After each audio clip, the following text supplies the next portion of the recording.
Cordial saludo. Tengo el gusto de compartir con todos ustedes este espacio académico, con el objetivo de compartir conocimientos teóricos en el área de pedagogías críticas y decoloniales. Soy estudiante de primer semestre de la Maestría en Educación de la Corporación Universitaria Iberoamericana. El presente contenido se desarrollará mediante el aprendizaje basado en tareas, donde busco reflexionar sobre el desarrollo educativo de orden histórico con la educación actual. A continuación daremos inicio.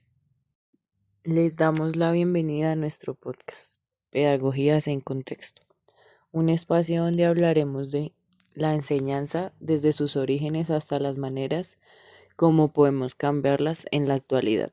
Ahora abordaremos nuestra entrega titulada Desobedecer para educar, Pedagogías críticas y decoloniales en práctica. Quien les habla, Valentina Naranjo. Hoy empezaremos un viaje que entrelaza la historia, la práctica y la reflexión pedagógica. En el trayecto se retoman las ideas de algunos autores, por ejemplo, las de Ossenbach, Zuluaga, Pérez, Eidarraga y Maldonado, ideas que nos permitirán comprender cómo las pedagogías críticas y las decoloniales continúan interpelando las dinámicas actuales de nuestro quehacer pedagógico. Conectar el pasado y el presente nos permite repensar la praxis pedagógica en función de la metodología del aprendizaje. Esa es la intención. Les presento a Joana Parra, quien nos acompañará el día de hoy. Buen día para todos.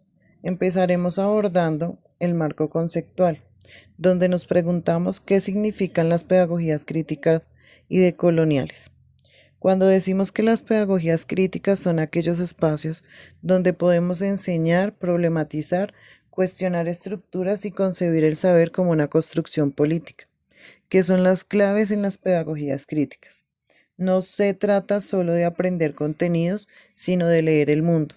Las pedagogías decoloniales, por su parte, como su propio nombre lo dice, es encontrar la forma de ir deconstruyendo la herencia colonial que todavía hoy condiciona nuestras instituciones, nuestros saberes, nuestras maneras de relacionarnos.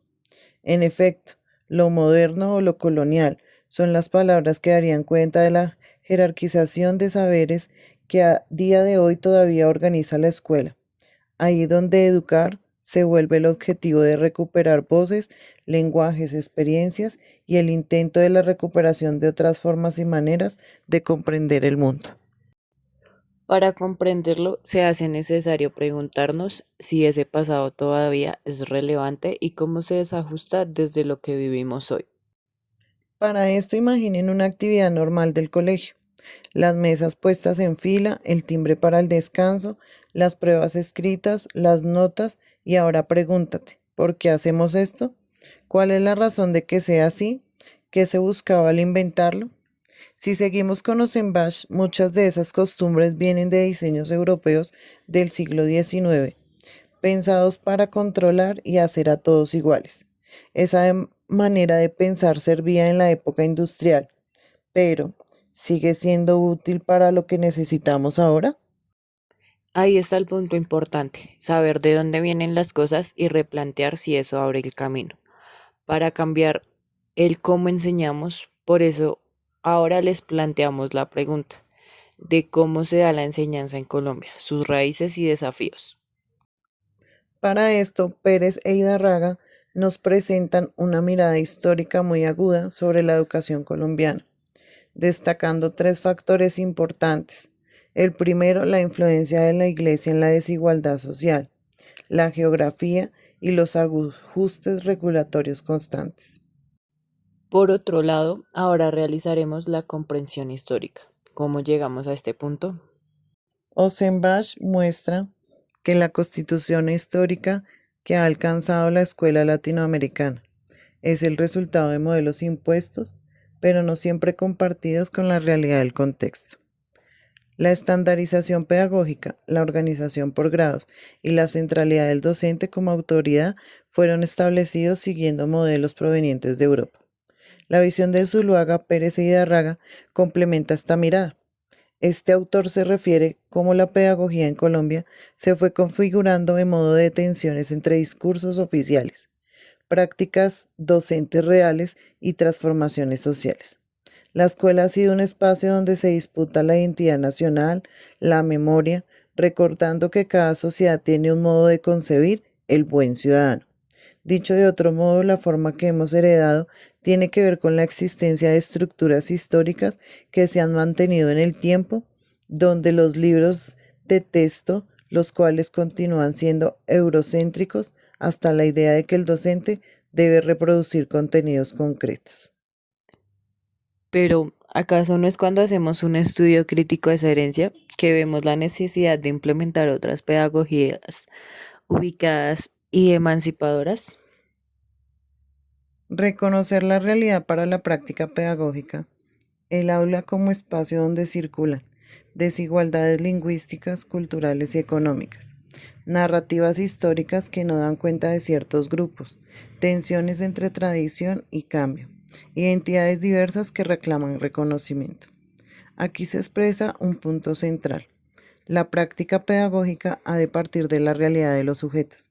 Como diría Maldonado, no podemos seguir enseñando desde las lógicas coloniales que niegan las experiencias locales.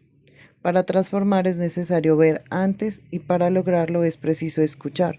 Por eso se tienen en cuenta los enfoques pedagógicos críticos para llegar a un análisis de que la escuela prometía igualdad, pero con frecuencia se prolongan las injusticias.